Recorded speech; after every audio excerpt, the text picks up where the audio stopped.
Univesp, Universidade Virtual do Estado de São Paulo. Disciplina: Leitura e Produção de Textos. Tema da aula: a clareza na comunicação. Olá pessoal, tudo bem? Na aula de hoje nós vamos estudar um pouco a clareza na comunicação. Em tela cheia, uma apresentação de slides com fundo cinza e textos em letras pretas. A voz da professora está em off. No primeiro slide, o nome da disciplina e o tema da aula. No slide seguinte, o título, objetivo e os itens lidos pela professora. O objetivo da aula, então, é identificar os mecanismos que são responsáveis por garantir clareza ao texto escrito. E a gente vai passar por 3 tópicos na aula. O primeiro, a gente vai desconstruir um mito, né? Então, existe um mito bem clássico sobre a escrita, que eu vou apresentar daqui a pouquinho para vocês. A gente vai conversar um pouco sobre ele e eu vou mostrar para vocês por que ele não se sustenta. Então, precisa ser destruído. Eu vou falar sobre paralelismo e também sobre a importância de escrevermos sempre uma boa introdução aos nossos textos, sobretudo os textos acadêmicos, mas não só. Essa tirinha do Calvin do Haroldo eu trouxe para ilustrar esse mito que eu vou comentar a seguir. Tirinha horizontal em branco e preto com 4 quadros e os personagens. Haroldo, um tigre sentado à esquerda. Calvin, um garotinho de cabelos arrepiados, sentado de frente para Haroldo. Quadro 1. Sobre uma mesa, o garoto escreve em um papel e o tigre o observa. Calvin diz: "Eu detestava escrever redações, mas agora já gosto." Quadro 2. O garoto, com os olhos fechados, aponta o lápis para Haroldo, que tem os olhos arregalados. Calvin completa: "Percebi que o objetivo de escrever é dilatar as ideias fracas, obscurecer os raciocínios e inibir a clareza." Quadro 3. Calvin segura o papel e diz: "Com alguma prática, a escrita pode tornar-se num nevoeiro intimidante e impenetrável. Quer ler a minha ficha de leitura?" Quadro 4. O tigre lê no papel: "A dinâmica dos imperativos interpessoais e monológicos em Dick e Jane, um estudo de gêneros mediúnicos transrelacionais." O garoto, de olhos fechados e debruçado sobre a mesa, responde: "Academia, aí vou eu." Fim. Então, no primeiro quadrinho, a gente tem o Calvin escrevendo e o Haroldo do lado observando. E o Calvin diz: "Eu detestava escrever redações, mas agora já gosto. Percebi que o objetivo de escrever é dilatar as ideias fracas, obscurecer os raciocínios e inibir a clareza. Com alguma prática, a escrita pode tornar-se num nevoeiro intimidante e impenetrável. Quer ler a minha ficha de leitura?" Aí o Haroldo pega a ficha dele e lê: "A dinâmica dos imperativos interpessoais e monológicos em Dick e Jane. Um estudo de gêneros mediúnicos transrelacionais. Academia, aí vou eu", diz o Calvin. Nessa tirinha, a gente tem aí exemplificado esse mito de que ainda é muito presente nos dias de hoje, de que escrever bem significa escrever difícil. Então, que aquela escrita empolada é uma escrita que deve ser buscada, né? Então, que um bom escritor é aquele escritor que consegue escrever com um vocabulário muito rico, que às vezes torna difícil a nossa compreensão, né? Ou que usa estruturas linguísticas, às vezes em latim, né? E rebuscadas, né? E que isso seria sinônimo, então, de escrever bem. É importantíssimo que a gente desconstrua esse mito, porque ainda que existam principalmente filósofos que escrevam de uma forma difícil, aqui eu me lembro especificamente do Kant, essa escrita difícil é normalmente acompanhada de um raciocínio sobre alguma coisa bastante complexa. Então, a escrita não é difícil porque ela é difícil. A escrita dele é difícil porque ele está falando sobre assuntos bastante complexos, né? Então ele não resolveu escrever daquela maneira porque a gente deve escrever daquela maneira para ser uma escrita boa, né? E a gente tem que considerar também que no caso de Kant ele escreveu há muito tempo atrás, então que a língua mudou de lá para cá, né? Então estruturas que para a gente hoje seriam difíceis, para eles seriam estruturas típicas, né? Então, a gente tem que levar isso em consideração. Então, é claro que ter um vocabulário rico é importantíssimo, mas é importantíssimo também a gente saber quem é o nosso público leitor, né? E como a gente pode escrever de uma maneira clara, né? E saber que a clareza é muito mais importante do que uma escrita empolada, uma escrita cheia de frases e palavras que poderiam ser ditas de forma muito mais sintética. Então, é esse mito que eu gostaria que ficasse bem claro. Então, uma boa escrita não significa uma escrita empolada. Muito pelo contrário. Uma escrita objetiva, direta e muitas vezes simples revela um texto fluido e um autor que de fato entende sobre o que ele está escrevendo, né? E, teoricamente, a gente devia escrever sobre aquilo que a gente entende, aquilo que a gente estuda, aquilo que é o nosso interesse. Então, desconstruído esse mito, queria passar para o próximo ponto, que é a importância do paralelismo. A gente viu um pouco sobre paralelismo, e eu queria deixar claro aqui que o paralelismo nada mais é do que a manutenção de estruturas linguísticas paralelas. Normalmente, estruturas linguísticas sintáticas, né? Então, da ordem dos constituintes das orações, né? Vamos ler essa frase, que foi retirada desse site que está embaixo, que, aliás, é um site que eu já usei em outras aulas e recomendo muitíssimo, que é o Cyberdúvidas.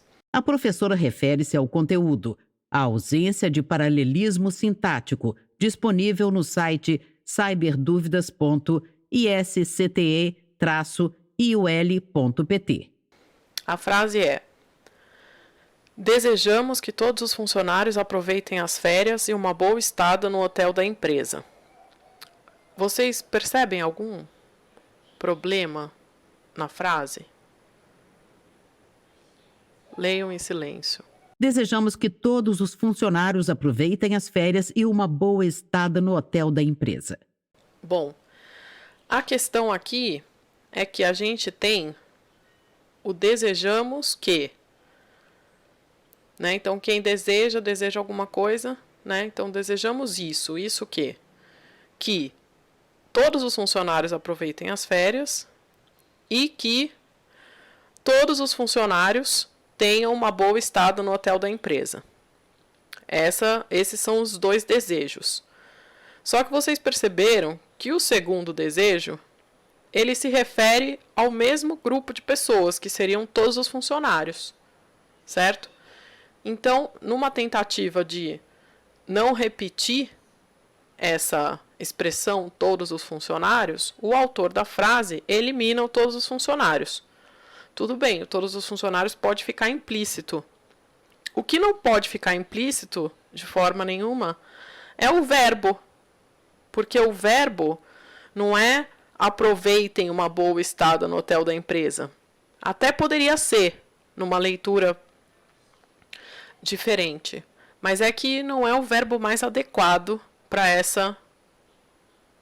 esse desejo expresso aí nessa segunda parte da frase, né? Então, o que faltaria aqui é um verbo que desse conta desse segundo desejo.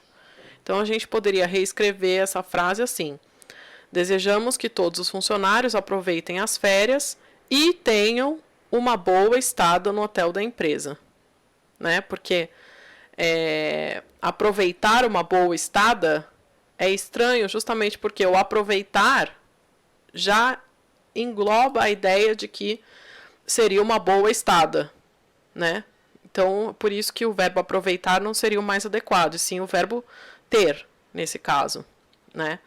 Então, isso que a gente chama de paralelismo. Por quê? Porque aqui a gente tem aproveitem. Então, desejamos que todos os funcionários aproveitem e tenham. Então, aqui a gente tem o sujeito implícito, todos os funcionários, mas tem o verbo que acompanha esse outro. Então, essa estrutura de acompanhamento, que é uma estrutura semelhante das duas orações, é o que a gente chama de paralelismo, tá bom? É sempre importante vocês, quando forem fazer a etapa de revisão dos textos de vocês, atentarem para essas questões do paralelismo. No slide, a reescrita em busca de clareza as duas frases.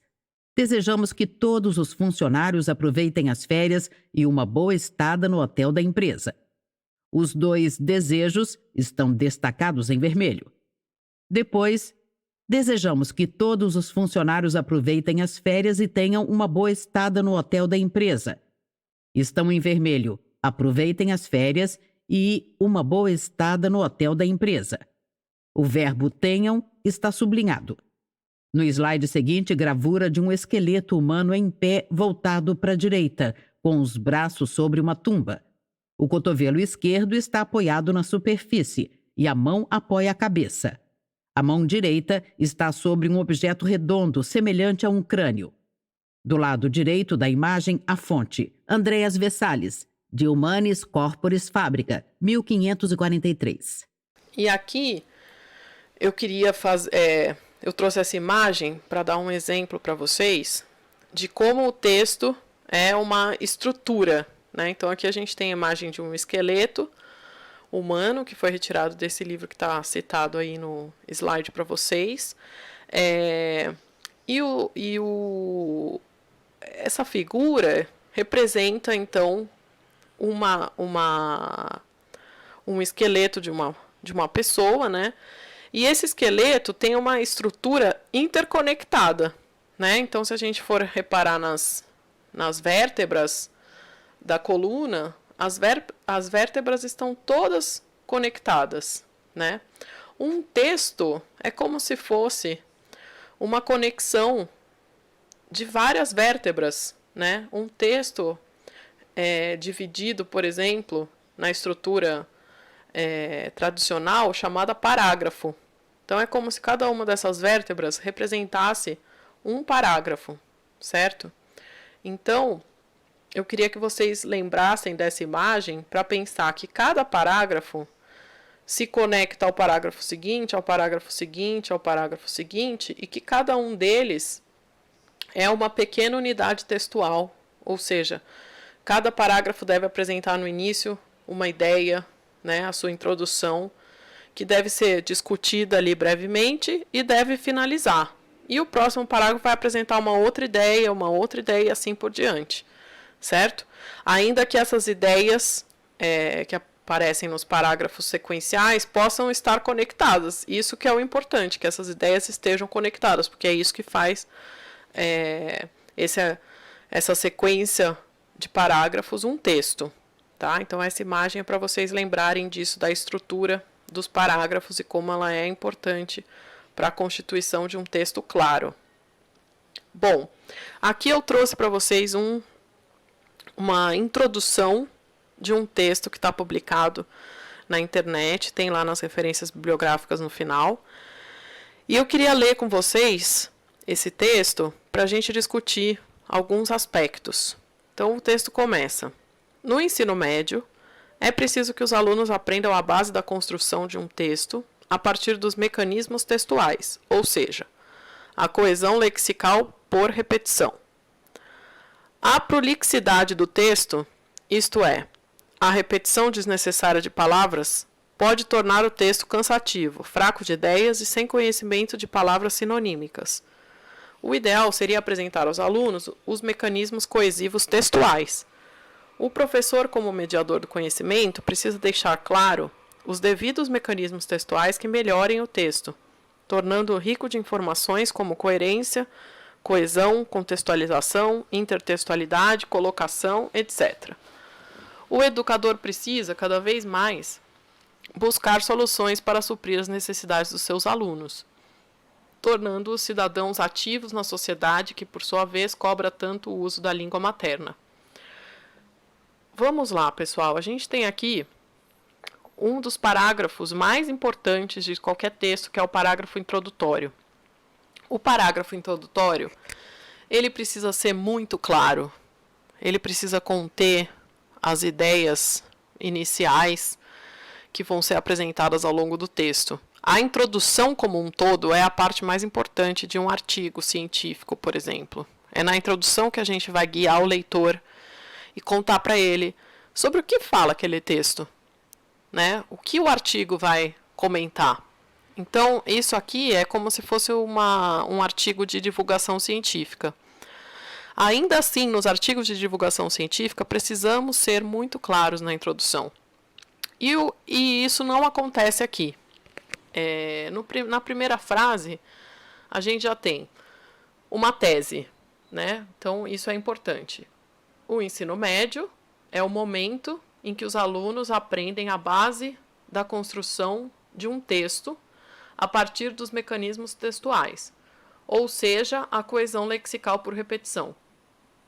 Até os mecanismos textuais, a gente tem uma tese razoavelmente forte, ainda que não seja no ensino médio que os alunos aprendem essa base, mas seja nos últimos anos do ensino fundamental. Mas tudo bem, ainda assim é uma tese que pode ser defendida. O problema é quando a autora coloca os mecanismos textuais como sinônimos de coesão lexical por repetição. Quando ela coloca aqui um ou seja, ela equivale esses dois elementos, mecanismos textuais e coesão lexical por repetição. E a gente já estudou que não é verdade, que exista só esse mecanismo textual. Então, a coesão lexical por repetição é um dos mecanismos textuais, certo? Então, ela não é o mecanismo textual. Então, a gente tem um problema aqui na clareza da comunicação, provavelmente por desconhecimento desses conceitos, né? O segundo período é a prolixidade do texto, isto é, a repetição desnecessária de palavras. Vamos parar aqui. A prolixidade não tem a ver com a repetição desnecessária de palavras, né? A prolixidade é quando a gente vê um texto ou um discurso oral que tem muitas palavras para dizer poucas coisas, né? Então, não é exatamente a repetição de palavras, mas é um excesso de matéria textual, que a gente diz, para uma comunicação de uma informação que poderia ser dita com menos matéria textual. Então, isso é a prolixidade, né? E aí pode tornar o texto cansativo. Então, a repetição torna o texto cansativo. Tudo bem, aqui nesse meio tem uma coisa defensável. Mas aí, pode tornar o texto fraco de ideias e sem conhecimento de palavras sinonímicas. Aqui a gente tem um problema de paralelismo, porque a gente tem o texto cansativo, é um adjetivo. O texto fraco de ideias é um outro adjetivo, fraco. E aqui vem um substantivo acompanhado de um advérbio aqui, sem conhecimento. Isso gera um problema de compreensão, né? A gente não tem como acompanhar um texto e tornar o texto sem conhecimento de palavras sinonímicas. Não era isso exatamente que ela queria dizer, né? Era uma outra ideia que talvez tivesse que ser colocada em uma outra frase. Não dava para colocar numa sequência de elementos. O ideal seria apresentar aos alunos os mecanismos coesivos textuais. Sim, aqui é importante, mas é o que ela defende lá no começo, né, quando ela diz que ia apresentar os mecanismos textuais. Então, isso aqui podia ser retomado, né, porque ela já disse antes, mas não foi. O professor, como mediador do conhecimento, precisa deixar claro os devidos mecanismos textuais que melhorem o texto. Vocês veem que tem uma circularidade? Então, tem aqui mecanismos textuais, aí seria apresentar aos alunos, o professor vai apresentar isso aos alunos, ou seja, tem 3 informações que são repetidas sem acrescentar muita coisa. Isso poderia ser sintetizado em uma frase, né, somente. Então, precisa deixar claro os devidos mecanismos textuais que melhorem o texto, tornando-o rico de informações, como coerência, coesão, contextualização, intertextualidade e colocação. O que acontece aqui? Um problema de paralelismo, né? Por quê? Tornando o rico de informações. Como? Quando ela usa esse como seguido de informações, ela está dando a entender que são informações do tipo coerência, coesão, contextualização, etc. E não é isso, né?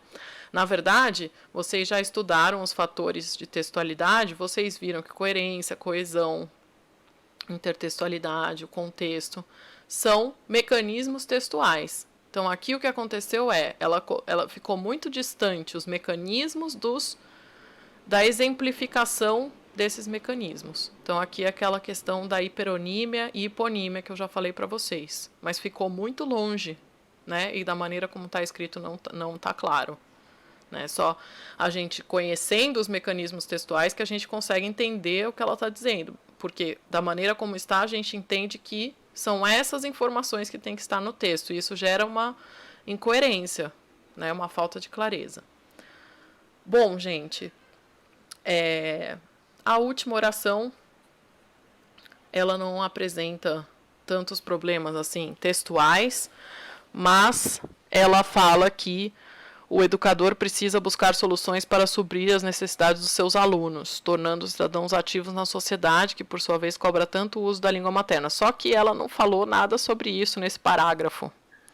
Ela não fala de cidadania, da importância do texto para a construção da cidadania. Então, isso é uma ideia que não foi mencionada antes. E ela aparece como conclusão de um parágrafo, ou seja, o parágrafo conclui alguma coisa que não foi discutida. Isso não é interessante que aconteça.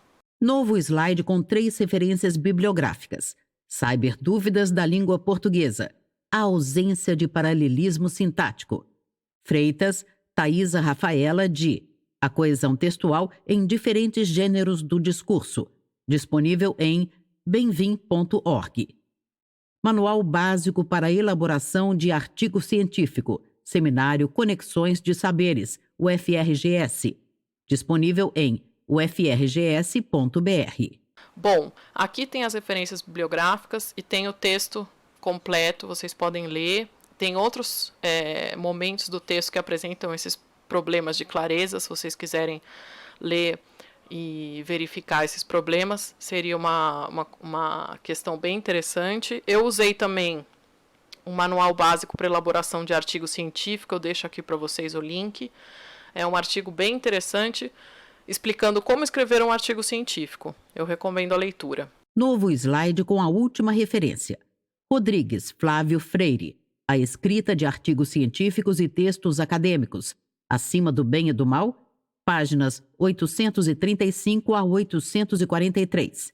Em Anais do 6º Seminário de Pesquisa em Ciências Humanas. Blucher Social Science Proceedings. Número 4, volume 2, São Paulo, Blucher 2016, disponível em blucher.com.br.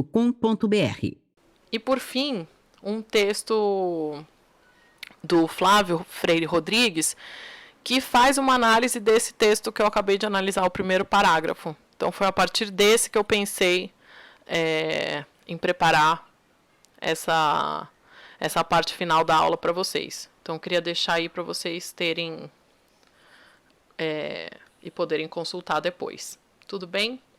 Então é isso, pessoal. Muito obrigada. Espero que tenha ficado tudo claro. Até a próxima.